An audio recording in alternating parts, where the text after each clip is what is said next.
Hello बच्चों, ये है हमारा सेट थ्योरी का 5th लेक्चर जिसमें हम लोग देखेंगे इंटरवल्स के बारे में।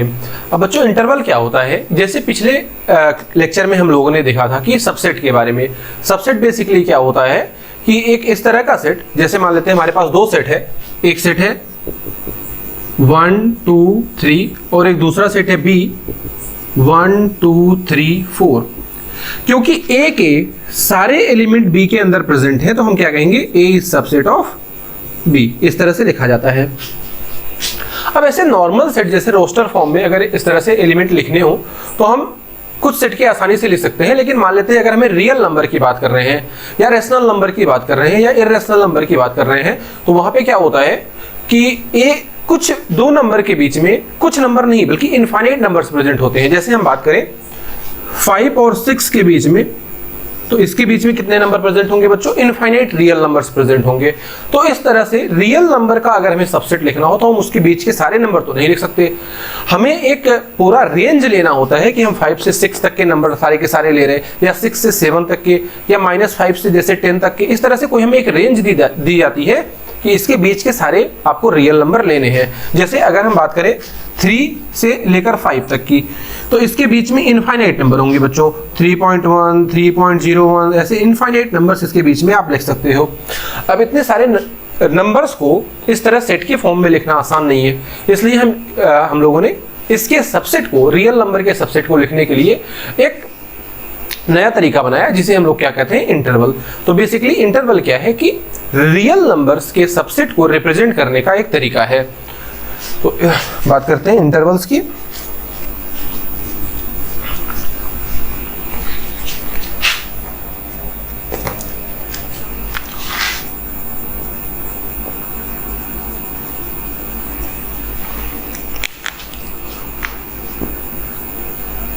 The way of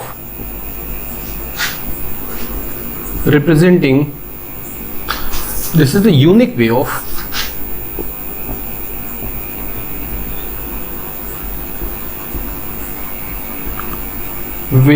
representation of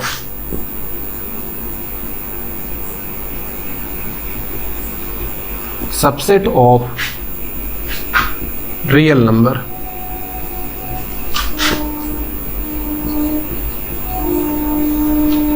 तो बेसिकली बच्चों क्या है कि ये रियल नंबर्स के सबसेट को रिप्रेजेंट करने का एक यूनिक तरीका है जो हम लोगों ने बनाया है। तो आगे बढ़ते हैं, देखते हैं कि इंटरवल 3 टाइप्स के बनाए गए हैं। टाइप्स ऑफ इंटरवल,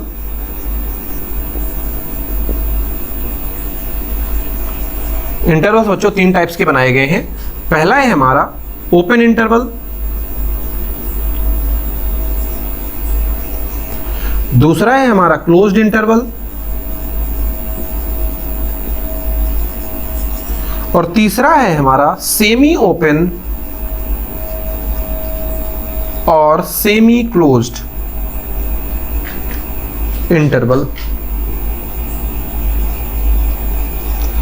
तो बच्चों ये 3 टाइप्स के इंटरवल बनाए गए हैं। पहला हमारा है ओपन इंटरवल, दूसरा है क्लोज्ड इंटरवल और जो तीसरा है वो है सेमी ओपन या सेमी क्लोज्ड इंटरवल। तो सबसे पहले हम ओपन इंटरवल की बात करते हैं कि हमारा ओपन इंटरवल क्या है।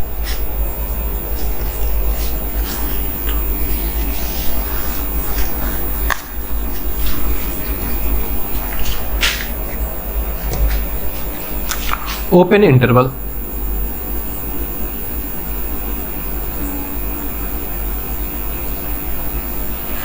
तो बच्चों ओपन इंटरवल क्या है कि जैसे मान लेते हैं हम लोगों को 3 से 5 तक के बीच के सारे नंबर लिखने हैं, हमें 3 से 5 तक के बीच के सारे नंबर लिखने हैं, बट 3 और 5 नहीं लिखना, ये कॉर्नर वाले नंबर हमको नहीं लिखने हैं, हमको नहीं लेना है, लेकिन इसके बीच के सारे नंबर हमको लेने हैं। तो इसको रिप्रेजेंट करने के लिए बनाया गया ओपन इंटरवल। इसको हम इस तरह से लिखेंगे A, B, इस तरह के ब्रैकेट में, स्मॉल ब्रैकेट में। अब जैसे ये मान लेते हैं हमारा नंबर A है और ये नंबर है B, तो इसका ओपन इंटरवल क्या कहता है कि आपको A के और B के बीच के सारे नंबर आपको लेने हैं। यहाँ इसके बीच के आपको सारे नंबर काउंट करने लेने हैं, बट A और B को छोड़ देना है। ये कॉर्नर वाले नंबर्स को आपको, इसको नहीं लेना है। तो यहाँ पे हम गोला बना देते हैं, यानी ये नंबर आपको जो कॉर्नर वाले नंबर है ये आपको नहीं लेने, बाकी इसके बीच के सारे नंबर लेने हैं। तो इसी को बच्चों क्या कहते हैं, ओपन इंटरवल। जैसे यहाँ पे एक एग्जांपल की अगर हम बात करें, जैसे मान लो लिखा है -2,8, इस तरह से लिखा गया है। तो इसका मतलब है कि आपको -2 और 8 के बीच के सारे नंबर लेने हैं, लेकिन -2 और 8 को कंसीडर नहीं करना है। तो ये हो गया हमारा बच्चों इंटरवल फॉर्म। अगर आपको कहा जाए कि इसे रोस्टर फॉर्म में लिखो, तो इसे रोस्टर फॉर्म में लिखना बहुत मुश्किल काम है, क्योंकि इसके अंदर इनफाइनाइट नंबर है। आप डॉट डॉट करके लिख सकते हो, जैसे यहाँ पे हम इसको इस तरह से लिख सकते हैं। अब इसकी स्टार्टिंग कहाँ है आपको ना तो ये पता है, ना ही इसका एंड पता है, तो इसके अंदर बहुत सारे एलिमेंट्स होंगे बच्चों। इसको रोस्टर फॉर्म में लिखना आसान काम नहीं है, और ना ही इसे कह सकते हैं हम लिखा जा सकता है। अब बच्चों अगर इसे हमें कहा जाए कि इसे रोस्टर फॉर्म में लिखना है, तो इसे रोस्टर फॉर्म में हम नहीं लिख सकते। क्यों? क्योंकि इसके अंदर इनफाइनाइट एलिमेंट्स हैं, ना तो हमें इसकी स्टार्टिंग पता है, ना ही इसका एंड पता है।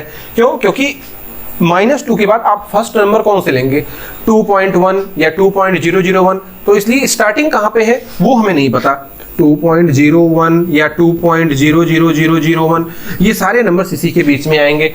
अब आप स्टार्टिंग पॉइंट या स्टार्टिंग नंबर आप नहीं बता सकते, या इसी तरह एंड नंबर 7.9 आप ले लेंगे या 7.99 लेंगे। इस तरह से इन नंबर्स को हम काउंट नहीं कर सकते, क्योंकि इसके बीच में इनफाइनाइट नंबर्स होंगे। लेकिन अगर इसे सेट बिल्डर फॉर्म में लिखना हो तो हम आराम से लिख सकते हैं। जैसे इसे इस तरह से हम लिख सकते हैं, x such that x belongs to real number। आपको ध्यान देना है कि इंटरवल के अंदर सारे के सारे रियल नंबर ही हैं, ये रियल नंबर का ही सबसेट होता है हमेशा इंटरवल। तो x belongs to real number and -2 less or equal to x, sorry यहाँ पे इक्वल नहीं होगा, आपको -2 नहीं लेना है, -2 less than x less then 8।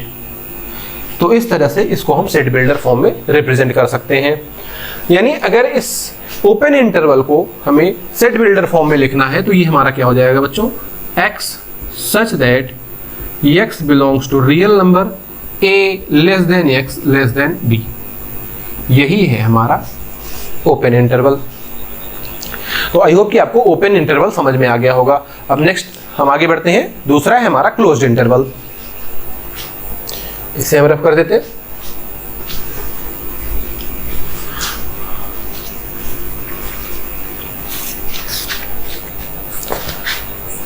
Next है हमारा क्लोज्ड इंटरवल।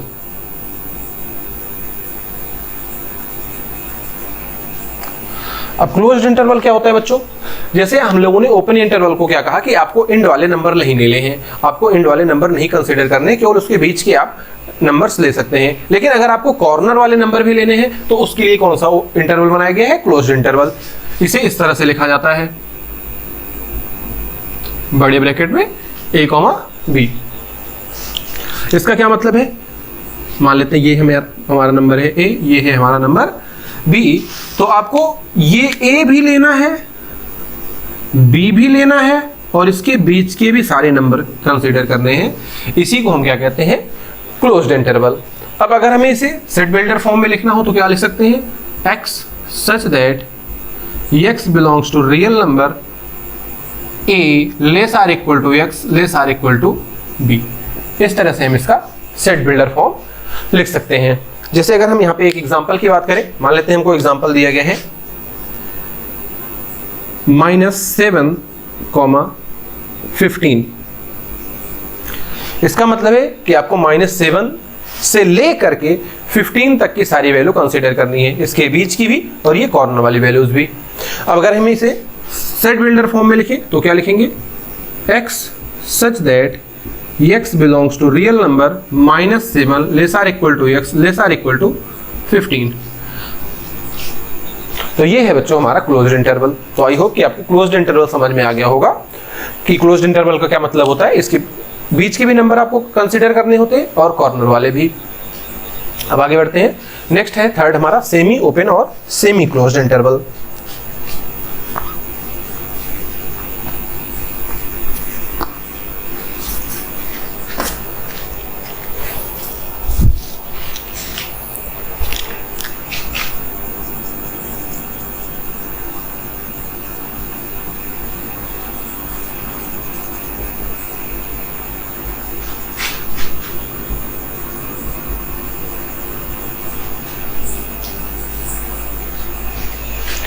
अब सेमी ओपन और या सेमी क्लोज्ड इंटरवल क्या होता है कि आप इसे इस तरह से समझ सकते हैं कि ये एक साइड ओपन होगा और दूसरी साइड क्लोज होगा। तो इसे हम दो तरीके से कह सकते हैं, जैसे इस तरह से या तो हो सकता है ए कॉमा बी, यहाँ पे ए की तरफ ओपन है और बी की तरफ क्लोज्ड है, और या फिर इस तरह से हो सकता है ए कॉमा बी टाइप, यहाँ पे ए की तरफ क्लोज्ड है और बी की तरफ ओपन है। इसका मतलब क्या है कि आपको ए और बी के बीच के सारे नंबर लेने हैं। यहां ओपन है ए की तरफ तो आपको ए को कंसीडर नहीं करना, लेकिन बी की तरफ क्लोज्ड है तो आपको बी को कंसीडर करना है। इसे अगर हम नंबर लाइन पे बनाएं तो इस तरह से कुछ होगा, ये है हमारा ए, ये है हमारा बी, तो आपको ए को कंसीडर नहीं करना है, तो यहां पे हम ओपन गोला बना दे रहे। आपको बी को कंसीडर करना है तो यहां पे, और इसके बीच के भी नंबर को आपको कंसीडर करना है। तो ये है हमारा पहला सेमी ओपन या सेमी क्लोज्ड इंटरवल। जैसे अगर हम इसको सेट बिल्डर फॉर्म में लिखना चाहें तो किस तरह से लिखेंगे बच्चों, x such that x belongs to real number a less than x less or equal to b। आपको ध्यान देना है कि ये ब्रैकेट जो है इसको हम कहते हैं क्लोज्ड, और इस तरह का जो ब्रैकेट है इसको हम कहते हैं ओपन। तो जहां भी ओपन होगा वहां पे आपको उसको एलिमेंट को, कॉर्नर एलिमेंट को कंसीडर नहीं करना है, तो वहां पे इक्वल नहीं लगाना है। जहां पे क्लोज्ड का होगा यानी आपको कॉर्नर एलिमेंट कंसीडर करना है, तो वहां पे आप इक्वल भी लगाएंगे। तो ये हो गया हमारा सेमी ओपन और सेमी क्लोज्ड इंटरवल। दूसरे की अगर हम बात करें तो इसका क्या मतलब है, ये मान लेते हैं ए, ये दूसरा है बी। अब यहाँ पे ए की तरफ क्या है, क्लोज्ड, यानी आपको ए को कंसीडर करना है, लेकिन बी की तरफ है ओपन, तो यानी आपको बी को कंसीडर नहीं करना है, और इसके बीच के सारे एलिमेंट आपको लेने ही है, या सारे नंबर आपको लेने ही है। अब इसको अगर हम सेट बिल्डर फॉर्म में लिखें तो क्या होगा, x such that x belongs to real number, यहाँ इस तरफ क्लोज्ड है तो इक्वल भी लगाएंगे, a less or equal to x less than b, क्योंकि b की तरफ हमारा क्या है, ओपन। तो ये हो गया हमारा बच्चों सेमी ओपन या सेमी क्लोज्ड इंटरवल। जैसे और एक एग्जांपल की बात करें, मान लेते हैं हमें यहाँ पे एक एग्जांपल दिया गया है इस तरह से, -3 लेस देन -3 5, इस तरह से है, ये यहाँ पे ओपन लगा देते हैं। अब हमें इसको अगर सेट बिल्डर फॉर्म में लिखना है तो किस तरह से लिखेंगे, x such that x belongs to real number, यहाँ -3 की तरफ क्या है बच्चों, क्लोज्ड है, तो क्या लिखेंगे, -3 less or equal to x less than 5 की तरफ ओपन है, तो इस तरह से हम लिख सकते हैं। ये हो गया हमारा सेट बिल्डर फॉर्म। यहाँ पे इसका क्या मतलब है कि आपको -3 से 5 के बीच में सारे नंबर लेने हैं, -3 को भी कंसीडर करना है, लेकिन 5 को आपको कंसीडर नहीं करना है। नेक्स्ट एग्जांपल की बात करें, मान लेते हैं इस तरह से लिखा है 2 10। अब इसका क्या मतलब है, यहाँ पे 2 की पर ओपन है, यानी आपको 2 को कंसीडर नहीं करना है, 2 से 10 तक के सारे नंबर लेने हैं, आपको 10 भी कंसीडर करना है क्योंकि इसकी तरफ क्लोज्ड है। अब इसको अगर हम सेट बिल्डर फॉर्म में लिखें तो x such that x belongs to real number, 2 पर क्या है बच्चों, ओपन, तो 2 लेस देन x, और 10 पर क्या है, क्लोज्ड, तो लेस आर इक्वल टू 10। ये हो गया हमारा इसका सेट बिल्डर फॉर्म। तो ये होते हैं हमारे बच्चों इंटरवल्स। तो आई होप कि आपको इंटरवल समझ में आ गया होगा। कुछ और क्वेश्चंस देख लेते हैं ताकि आपको सारी चीजें समझ में आ जाए।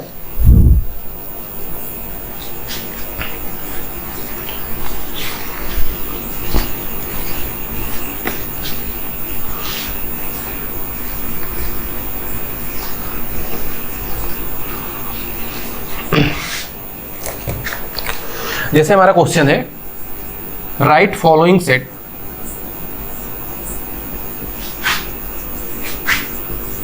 इन इंटरवल फॉर्म।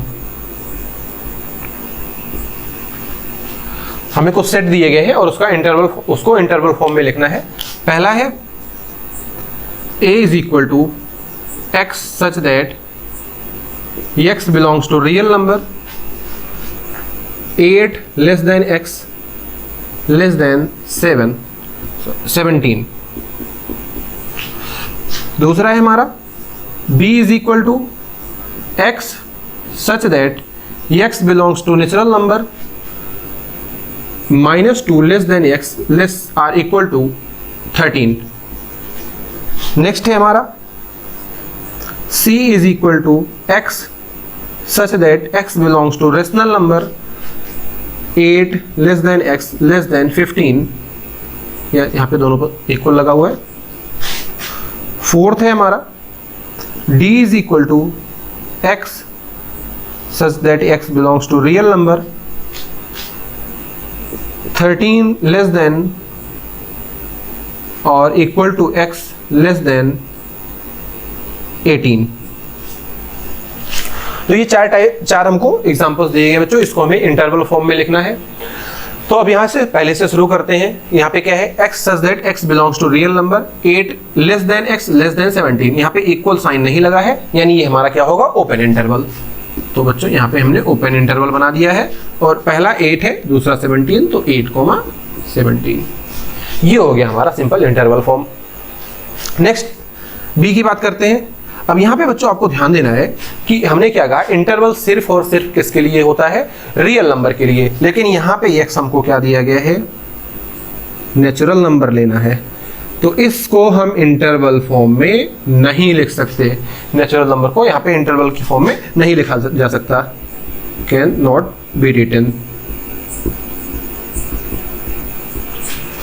नेक्स्ट अगर हम बात करें, यहाँ पे रेशनल नंबर है, तो रेशनल नंबर को भी कोई रियल नंबर के अलावा आप यहाँ पे किसी भी नंबर को इंटरवल के फॉर्म में नहीं लिखेंगे, तो यहाँ सेम इसको भी cannot be written. Next हम बात करते हैं, रियल नंबर यहाँ पे है, यानी इसको लिख सकते हैं। यहाँ पे इक्वल लगा है तो इस तरफ क्या होगा हमारा क्लोज्ड, यहाँ पे इक्वल नहीं लगा है तो ये ओपन होगा, तो इस तरफ क्लोज्ड, ये है ओपन। 13 18, तो 13,18, तो ये हो गया हमारा बच्चों इंटरवल फॉर्म। आपको ध्यान रखना है इंटरवल में कि सिर्फ और सिर्फ ये किसके लिए होता है, रियल नंबर। तो नेचुरल, होल, रेशनल, इरेशनल, इन सब के लिए आपको इंटरवल फॉर्म नहीं लिखना है, उसे नहीं लिखा जा सकता। जिसमें केवल रियल नंबर हो उसी को आप लिख सकते हैं इंटरवल फॉर्म में। जहाँ पे इक्वल भी लगा है, जैसे यहाँ पे इक्वल लगा है तो यहाँ पे हम क्लोज्ड इंटरवल रखेंगे, और अगर इक्वल नहीं लगा है तो हम क्या रखेंगे, ओपन इंटरवल। इस तरह से आप आसानी से किसी भी इस टाइप के सेट को इंटरवल फॉर्म में आसानी से लिख सकते हैं। अब आगे बढ़ते हैं बच्चों, नेक्स्ट है हमारा यूनिवर्सल सेट। देखते हैं यूनिवर्सल सेट क्या होता है, इसे हम रफ कर देते हैं।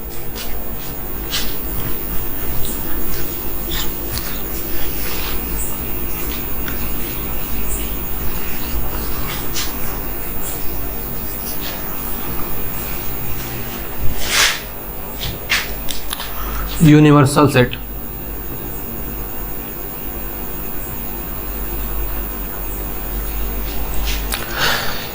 यूनिवर्सल सेट क्या होता है बच्चों, पिछले लेक्चर में हम लोगों ने सबसेट के बारे में बात की थी कि जैसे अगर एक सेट के सारे एलिमेंट किसी दूसरे सेट के अंदर प्रेजेंट है तो पहला वाला जो सेट होगा वो दूसरे का क्या होगा, सबसेट होगा। और जो दूसरा वाला होगा अगर उसमें कोई एक एलिमेंट ऐसा है जो पहले में नहीं प्रेजेंट है तो जो दूसरा होगा वो क्या होगा, पहले वाले का सुपर सेट होगा। जैसे यहाँ पे हम बात करें, ये ए है इस तरह से 1 2 3 4 5, और बी है हमारा 1 2 3 4। अब यहाँ पे अगर हम बात करें तो जो बी है इसके सारे एलिमेंट ए के अंदर प्रेजेंट है, तो हम क्या कहेंगे, जो बी है वो सबसेट है ए का।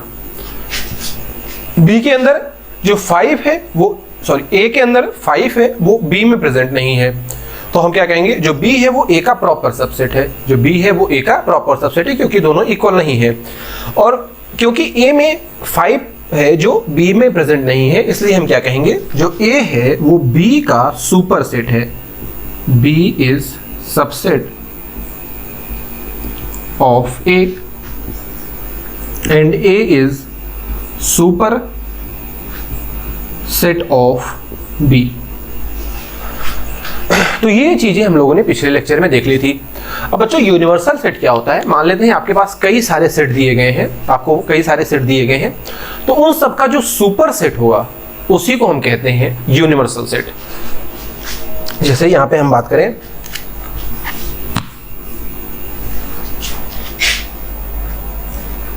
मान लेते हैं आपको कुछ क्वेश्चन दिए, आपको कोई क्वेश्चन दिया गया है और उसमें कुछ सेट दिए गए हैं आपको। जैसे पहला सेट है ए हमारा A B C D set, B है हमारा सी डी ई सेट सी है ई एफ जी, ये है हमारा सेट सी। ये तीन आपको सेट दिए गए हैं ए बी सी।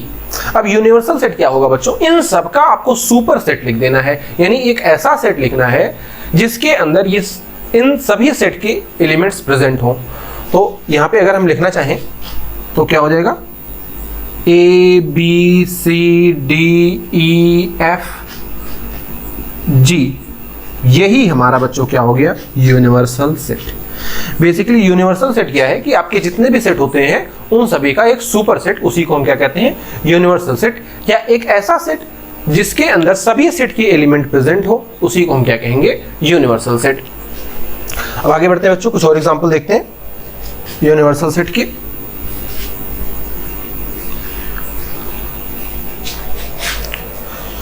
जैसे यहाँ पे हमें कुछ सेट दिए गए हैं, P दिया गया है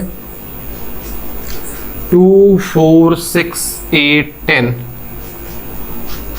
Q दिया गया है 2 3 5 7 11, R दिया गया है हमें 1 3 5 7 9 13 9 11 13। ये 3 सेट हमको दिए गए। इसके अलावा भी आपको 4 सेट 5 सेट कितने भी सेट दिए जा सकते हैं। और आपसे कहा जाए कि इसका यूनिवर्सल सेट लिखो, इसका क्या लिखो, यूनिवर्सल सेट।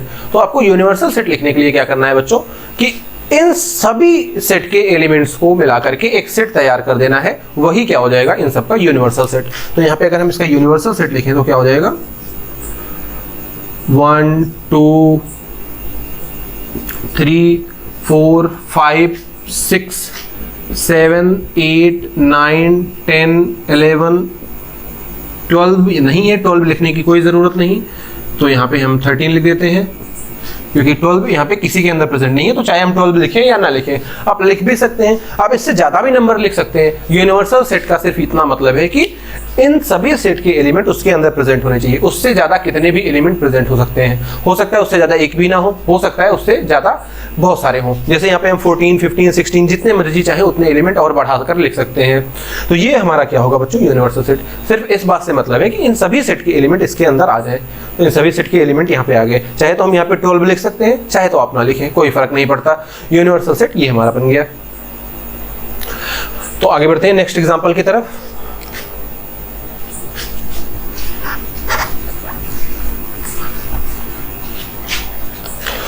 अब नेक्स्ट एग्जांपल है हमारा x is equal to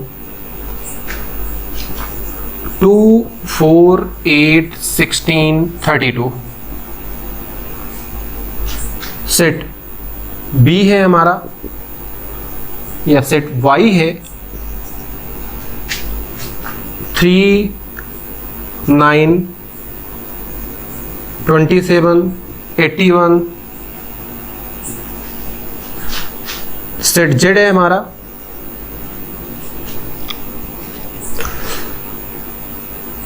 1 3 5 7 9 11 dot dot dot dot dot up to 1 0 1 5, इस तरह से। नेक्स्ट है हमारा set W X such that X belongs to natural number 1 less than or equal to X less or equal to 1000। ये 4 set दिए गए हैं आपको, और इस आपसे पूछा जा रहा है which set can be considered as a universal set. Which set can be considered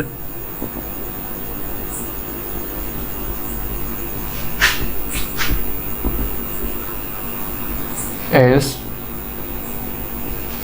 universal set. इसमें से आप किस सेट को यूनिवर्सल सेट कंसिडर कर सकते हो बाकियों के लिए। तो यहाँ पे x की बात करें बच्चों 2 4 8 16 32, तो यहाँ पे इसका 1 तो प्रेजेंट नहीं है। हमें एक ऐसा सेट इन चारों में से चूज करना होगा जिसमें बाकी के 3 एलिमेंट आ जाए, उसी को हम यूनिवर्सल सेट कह सकते हैं। तो जैसे यहाँ पे अगर हम बात करें तो इसके अंदर इसका 1 प्रेजेंट ही नहीं है, तो ये तो यूनिवर्सल सेट नहीं बन सकता। इसकी बात करें, इसमें भी 1 प्रेजेंट नहीं है, ये भी यूनिवर्सल सेट नहीं बन सकता। बचे ये दोनों। अब यहाँ पे अगर इस सेट को आप समझो तो ये क्या है कि आपको 1 से लेकर 1000 तक के सारे नेचुरल नंबर लेने हैं, 1 से लेकर 1000 तक के सारे नेचुरल नंबर लेने हैं। और सेट जेड में आपको 1 से लेकर 1015 तक के सारे नेचुरल नंबर लेने हैं। तो बच्चों सेट कौन सा बड़ा हुआ? जेड। जेड सेट हमारा बड़ा हुआ और जेड के अंदर ये सभी आ जाएंगे, क्योंकि ये 1 से 1015 तक है तो ये सारे एलिमेंट तो आ ही जाएंगे इसके अंदर, ये भी सारे आ जाएंगे। और ये 1 से 1000 तक ही है तो ये भी पूरा का पूरा इसके अंदर आ जाएगा। तो जेड को एज ए यूनिवर्सल सेट यहाँ पे हम कंसिडर कर सकते हैं। जेड कैन बी कंसिडर्ड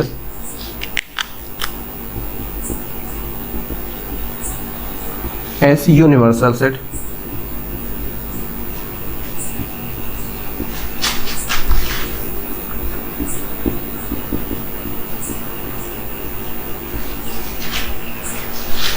तो ये हो गया हमारा बच्चों यूनिवर्सल सेट।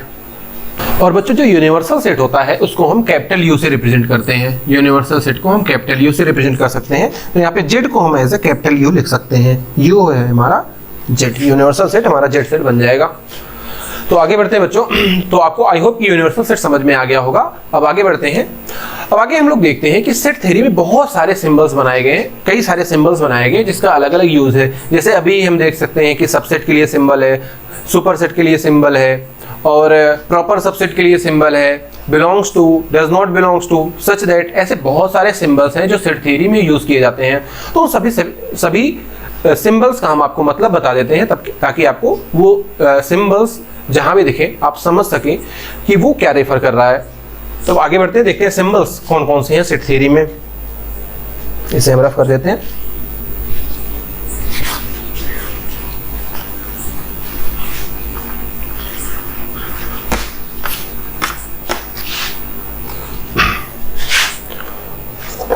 अब यहाँ पे बच्चों हम एक टेबल बना रहे हैं।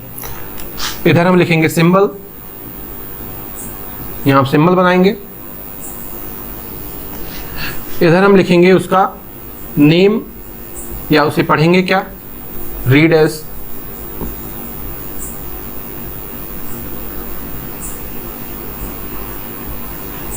आगे हम देखेंगे उसका एग्जाम्पल।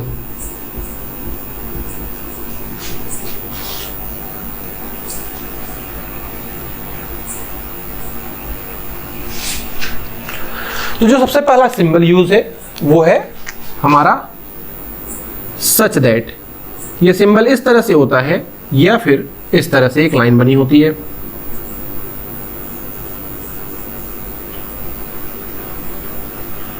इस तरह से एक सीधी लाइन बनी होती है, या तो इस तरह से 2 डॉट बने होंगे या एक इस तरह से सीधी लाइन बनी होगी। इसको हम क्या पढ़ते हैं बच्चों? Such that.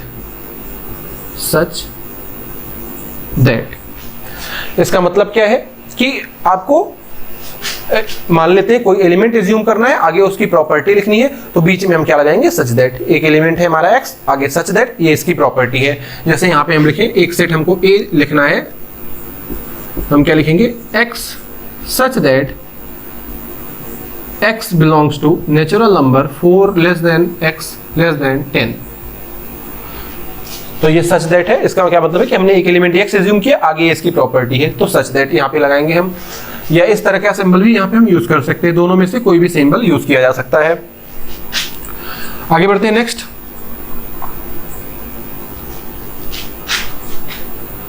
ये दूसरा सिंबल है हमारा जिसको हम पढ़ते हैं belongs to. Belongs to. Belongs to का मतलब क्या होता है बच्चों कि कोई एलिमेंट अगर किसी सेट के अंदर प्रेजेंट है तो उसी को हम कहते हैं बिलोंग्स टू। जैसे यहाँ पे हमें एक सेट ए दिया गया है 1 2 3 4, और हमें बताना है कि 1 ए के अंदर प्रेजेंट है, तो हम कैसे लिखेंगे? 1 बिलोंग्स टू ए, यानी 1 ए के अंदर प्रेजेंट है। 2 बिलोंग्स टू ए, तो इस तरह से हम इसको लिख सकते हैं। नेक्स्ट है हमारा डज नॉट बिलोंग्स टू। आपको बिलोंग्स टू बनाना है, उसे इस तरह कट कर देना है, तो ये होगा हमारा does not. Does not belongs to.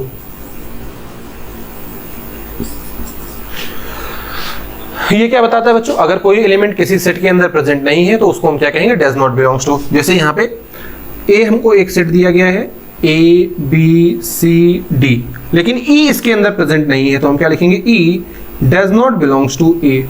या जेड इसके अंदर, इस तरह से बहुत सारे एलिमेंट इसके अंदर नहीं प्रेजेंट है, ई, जैसे एफ इसके अंदर नहीं प्रेजेंट है तो हम क्या लिखेंगे, F does not belongs to E.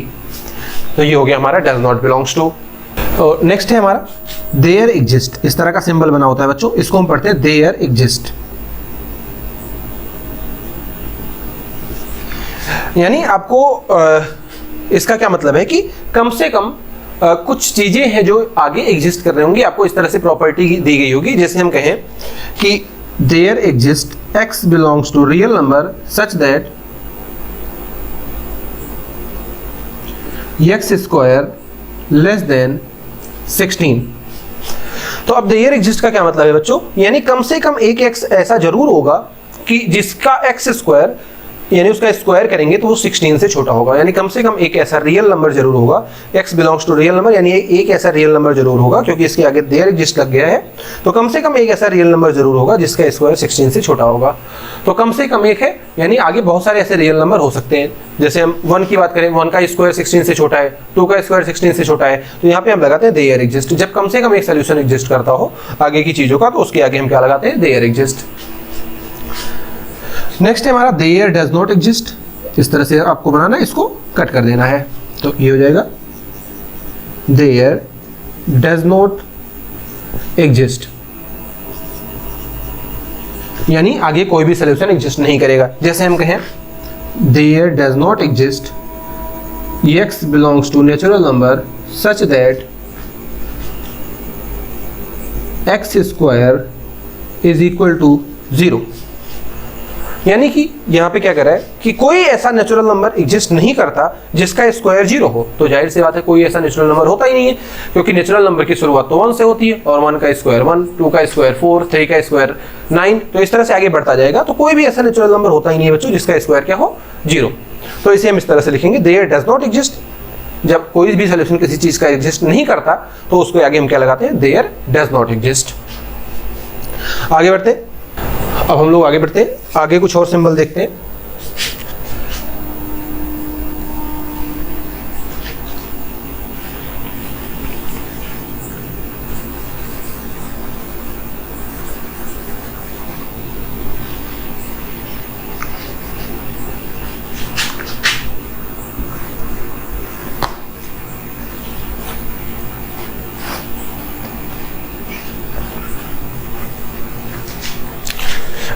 Next है हमारा बच्चों, इस तरह का सिंबल होता है, आपको देयर एग्जिस्ट बनाना है और इसके आगे इस तरह से बना देना है।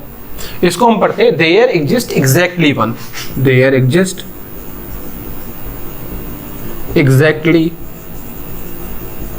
1, यानी कि जब किसी इक्वेशन की कोई सिर्फ एक सॉल्यूशन एग्जिस्ट करे, उसी के आगे हम क्या लगाएंगे, देयर एग्जिस्ट एग्जैक्टली 1। जैसे यहां पे हम लिखें there exist exactly 1 natural number such that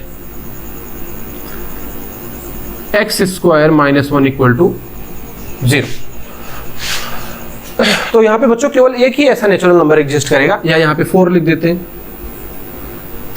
इस तरीके से कि ताकि x स्क्वायर माइनस 4 क्या हो, 0। तो अगर हम इसको सॉल्व करेंगे तो x स्क्वायर इक्वल टू आएगा 4 और x की वैल्यू आ जाएगी प्लस माइनस 2। इसमें जो x इक्वल टू प्लस 2 है वही हमारा सोल्यूशन होगा, क्योंकि यही नेचुरल नंबर है। लेकिन x इक्वल टू माइनस 2 इसका सोल्यूशन नहीं होगा, क्योंकि माइनस 2 नेचुरल नंबर नहीं होता। तो यहाँ पे केवल एक सोल्यूशन एग्जिस्ट कर रहा है, इसलिए हम क्या लगाएंगे, देयर एग्जिस्ट एग्जैक्टली 1। तो इस सिंबल का मतलब क्या होता है बच्चों, देयर एग्जिस्ट एग्जैक्टली 1, केवल एक ही सोल्यूशन एग्जिस्ट करना चाहिए। नेक्स्ट है हमारा फॉर ऑल। आपको क्या करना है, उल्टा ए बना देना है। इस तरह से ए बनाओ, उल्टा ए ऐसे होता है। अब इसको पकड़ के आप उल्टा कर दो इस तरह से, तो ये उल्टा ए हो जाएगा। इसको हम पढ़ते हैं फॉर ऑल, यानी अगर कोई प्रॉपर्टी सभी नंबर्स के लिए एग्जिस्ट कर रही हो, जो हम नंबर लिख रहे हैं उसके सभी नंबर्स के लिए एग्जिस्ट कर रही हो, तो उसके आगे हम क्या लगाते हैं, फॉर ऑल। जैसे हम कहें for all x belongs to natural number x square is greater than 0। तो यहां पे क्या होगा, सभी नेचुरल नंबर के लिए क्या है बच्चों, उसका स्क्वायर क्या होगा, 0 से बड़ा होगा। तो सही बात है कि हर एक नेचुरल नंबर का स्क्वायर क्या होगा, 0 से बड़ा। किसी भी नंबर का हम स्क्वायर करेंगे तो ऑलरेडी क्या हो जाएगा, वो पॉजिटिव नंबर यानी 0 से बड़ा हो जाएगा। तो हम कह सकते हैं there for all natural number x square greater than 0। तो यहाँ पे जो भी हमारे पास चीजें हैं, अगर उन सभी के लिए कोई एक कॉमन प्रॉपर्टी एग्जिस्ट कर रही है तो उसके आगे हम क्या लगाते हैं, फॉर ऑल। नेक्स्ट है हमारा बच्चों फाई, इस तरह से हम इसको बोलते हैं फाई, इसे हम पढ़ते हैं फाई। और ये हमारा क्या बताता है बच्चों, नल सेट। ये हमारा क्या बताता है,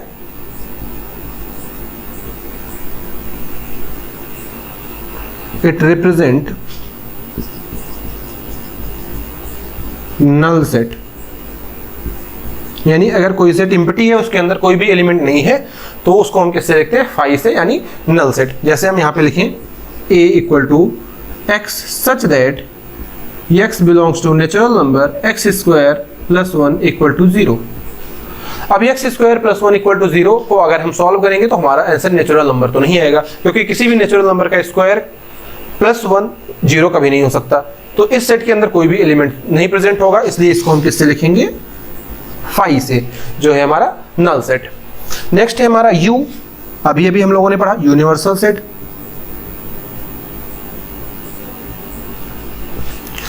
अब यूनिवर्सल सेट अभी हम आप पढ़ ही चुके हैं कि कई सारे अगर सेट है, उनका जो सुपर सेट होता है उसी को हम क्या कहते हैं, यूनिवर्सल सेट।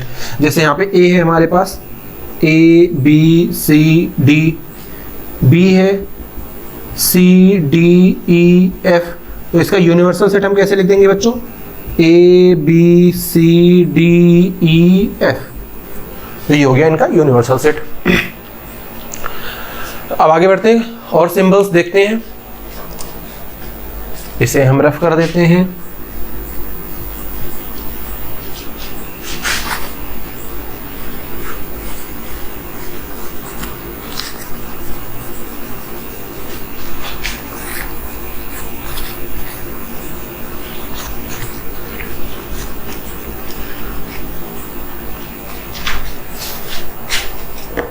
नेक्स्ट है हमारा बच्चों इम्प्लाइज दैट, इस तरह का सिंबल होता है, इसको हम पढ़ते हैं इम्प्लाइज दैट। अब अगर कोई एक प्रॉपर्टी एग्जिस्ट करे और उसकी वजह से कोई दूसरी चीज एग्जिस्ट कर रही हो, तो उसके बीच में हम क्या लगाते हैं, इम्प्लाइज दैट। जैसे अगर हम कहें कि x इक्वल टू 1, या ऐसे लिखें, if x belongs to natural number implies that x square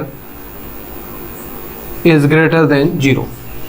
तो इम्प्लाइज का मतलब क्या है बच्चों, कि अगर लेफ्ट वाली चीज सही है तो राइट वाली भी सही ही होगी। जैसे अगर कोई भी नेचुरल नंबर है तो उसका स्क्वायर क्या होगा, 0 से बड़ा हो, तो इसके बीच में हम क्या लगाएंगे, इम्प्लाइज। यानी अगर लेफ्ट वाली चीज सही है तो राइट वाली भी क्या होगी, बिल्कुल सही होगी, तो उसी के बीच में हम क्या लगाते हैं, इम्प्लाइज दैट। नेक्स्ट है हमारा बोथ इम्प्लाइज दैट, यहाँ पे एरो अगर हम दोनों तरफ बना दें तो इसको हम पढ़ते हैं बोथ इम्प्लाइज दैट।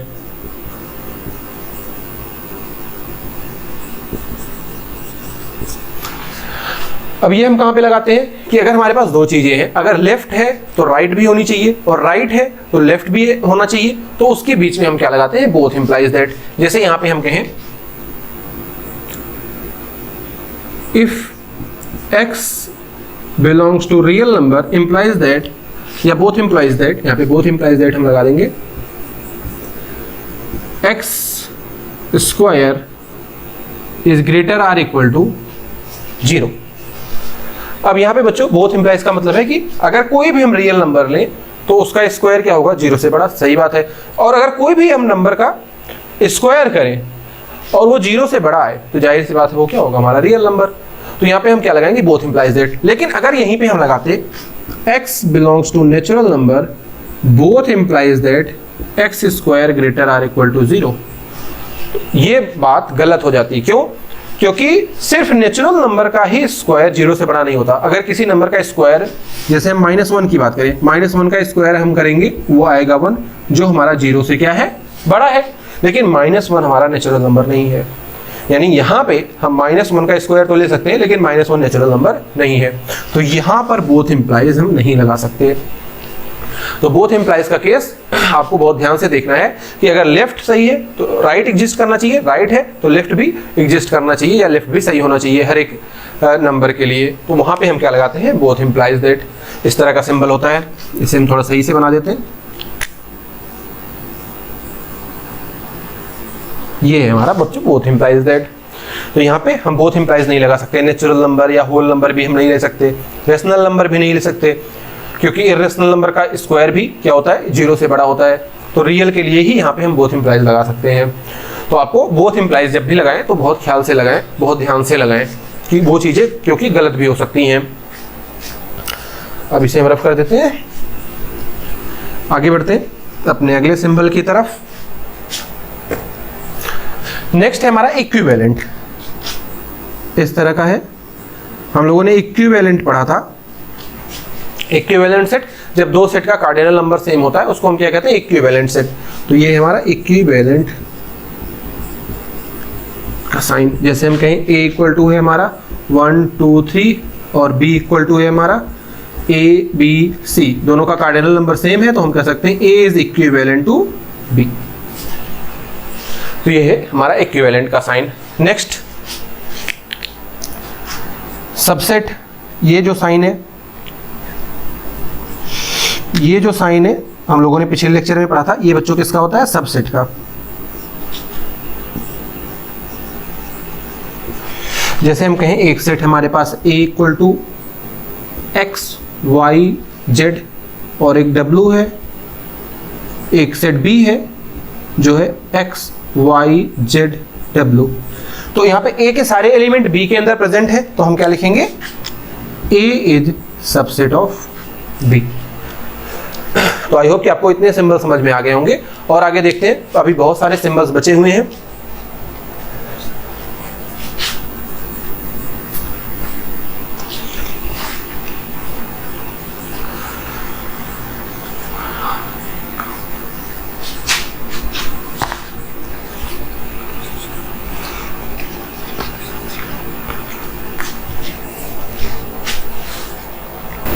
नेक्स्ट है हमारा ये सिंबल, ये भी हम लोगों ने नेक्स्ट पिछले लेक्चर में पढ़ा था।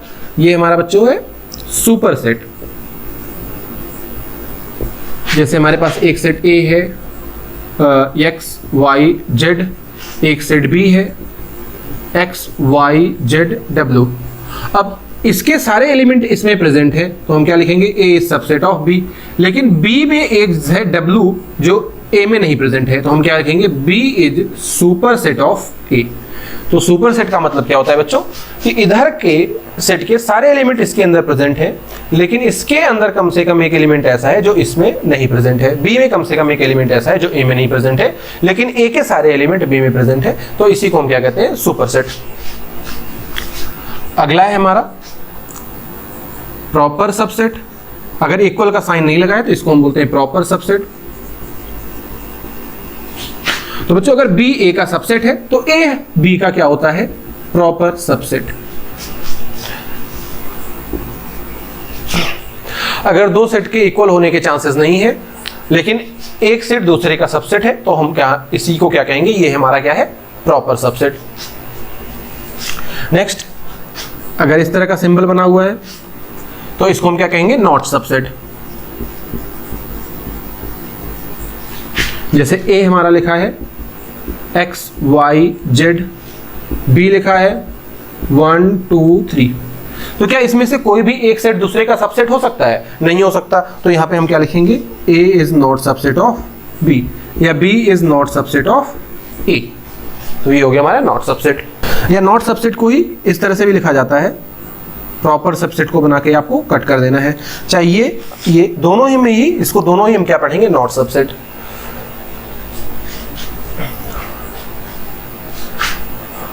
अब आगे बढ़ते हैं बच्चों, कुछ और हम सिंबल्स आपको बता देते हैं लेकिन उसे हम पढ़ेंगे नेक्स्ट लेक्चर में जो सेट के ऑपरेशंस में यूज होते हैं। यहाँ पे केवल हम उन सिंबल्स को जान लेंगे कि वो हैं क्या, लेकिन उसका मतलब हम आगे देखेंगे।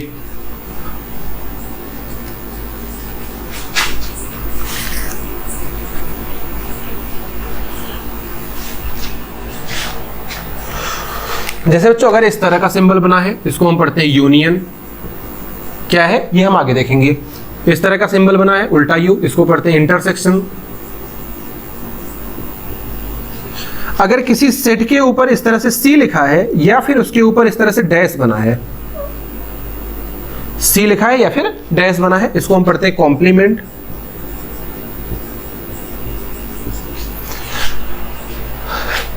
अगर ऐसे लिखा है A इस तरह से माइनस करके लिखा है तो इसको हम पढ़ते हैं डिफरेंस।